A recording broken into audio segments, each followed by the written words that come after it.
Right, you know it's serious when I'm sat on the bed. It's time to talk about WWE 2K25 once again.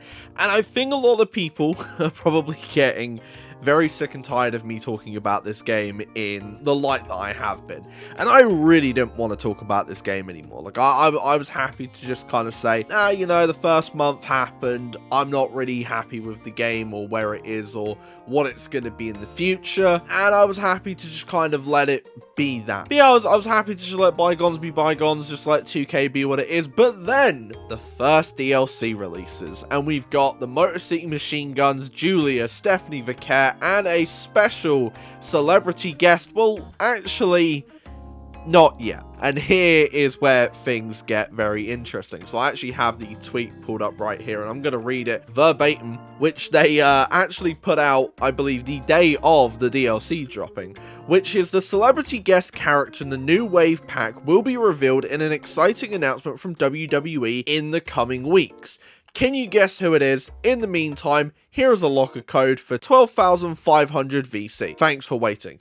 Now, look, that's all well and good, right? Things happen, and maybe they're still waiting on the announcement and all that, and maybe they wanted to make the announcement beforehand, but then marketing didn't line up. Who knows, right? Maybe scheduling issues if this is a big celebrity guest. That can happen. But to wait until the day of the DLC dropping, to wait that long to say like, hey, we have to delay the celebrity guest, I think just isn't on, personally. Now look, I know a lot of people are going to say it's not that big of a deal, right? I do personally think that not getting a DLC character in the DLC pack that you paid for on the day that the DLC is meant to drop, and then getting that character later, which might even be a problem, who knows? I think that's a big thing.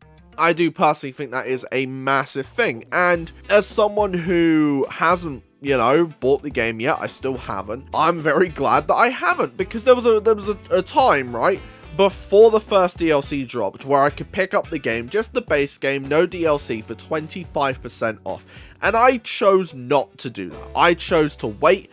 I was like, I don't really think that it's worth it right now, and I held off, and I'm glad that I did, because I'm not going to lie, that stung a bit. If I had bought the DLC and I didn't get everything that was advertised, then yeah, no, I wouldn't be happy, and I don't think a lot of you are either. Now, granted, you will be getting the character later, and that's all well and good, but here's the thing. There's no excuse for this, because literally on the day of recording this, well, technically, I'm recording this on the Tuesday, Raw happened on the Monday, but technically, UK stuff, it's weird.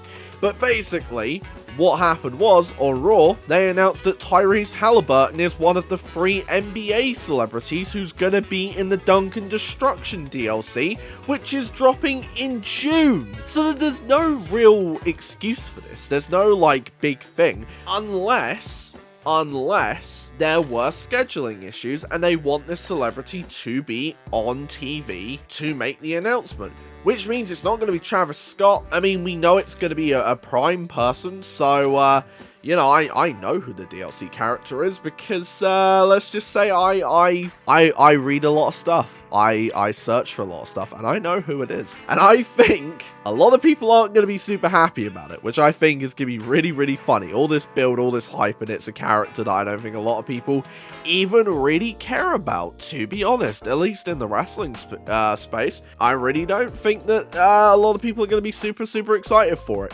which makes the delay even funnier. Now, again, am I potentially making a mountain out of a molehill? Is this the biggest deal in the world? No. But it is weird that 2K do have a track record of constantly doing this, right? Like, there was the whole, Zachary Wentz obviously not being in the DLC. Then there's this whole, like, thing of, oh, well, we cut a bunch of people from DLC, for, like, 23, 24, etc. Like, there's a lot of these changes that people don't see because, you know, 2K might have plans and then plans change, and that's completely fine. But the Zachary Wentz stuff was obviously because Wentz got fired from WWE, and like, it's a bit scummy to remove someone from DLC and instead replace him with a few My Faction cards. It's still a big thing, and this is still a big thing, because the fact of the matter is, they basically went, yeah, you guys aren't getting 20% of the DLC that you paid for. Here's 12,500 VC, which I don't even know what that is. We'll have a look. If I can find it, I'll pop the price up for you, but it's probably going to be quite expensive. Well, I say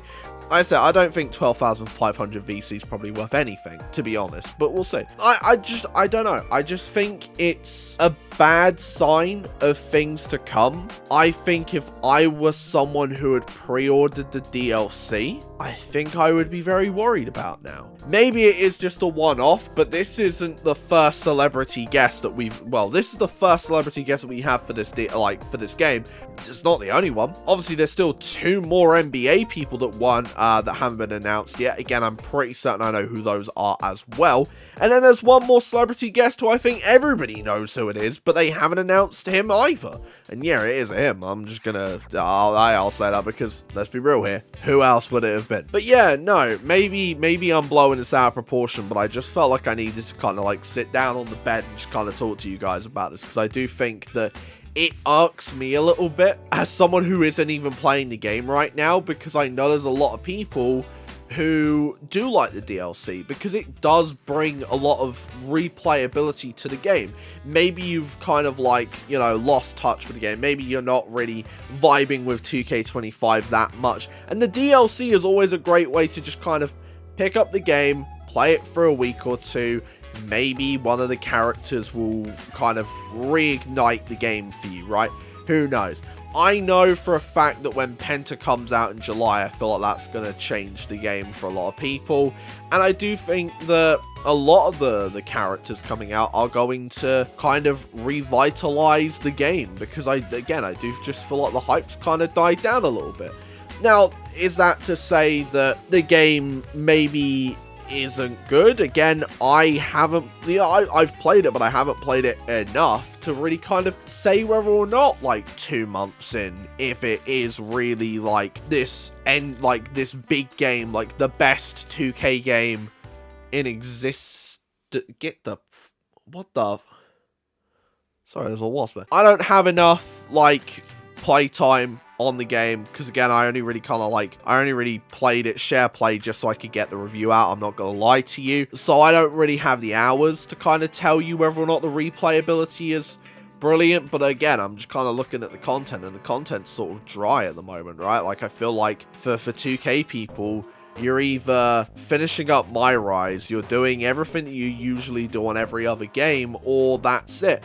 And the DLC, especially like a celebrity guest, because like a celebrity guest in terms of like, you know, maybe like casual players, it gives you that like celebrity deathmatch vibes, right? Like, you get to put a celebrity that you don't even need to download on community creations. They're just in the game.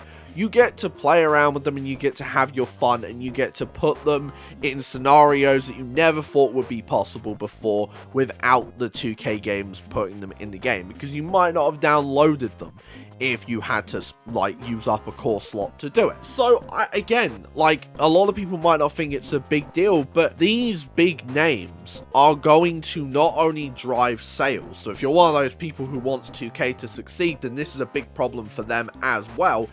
And then you've also got people who would actually enjoy using the character. Like I said, I feel like from a die-hard perspective, if the celebrity guest is who it is rumored to be, is it going to be the biggest loss? Well, maybe not really. But to a more casual player and to the casual fan base of the 2K games, this is a big thing. This really is. But I don't think I'm going to talk about this much more, to be honest. I think I'm just going to kind of, you know, leave it as it is. Let me know your thoughts. Am I blowing this out of proportion or whatever? More think pieces here. YouTube really thinks you'll like this video if you really want to check that out. And yeah, see ya.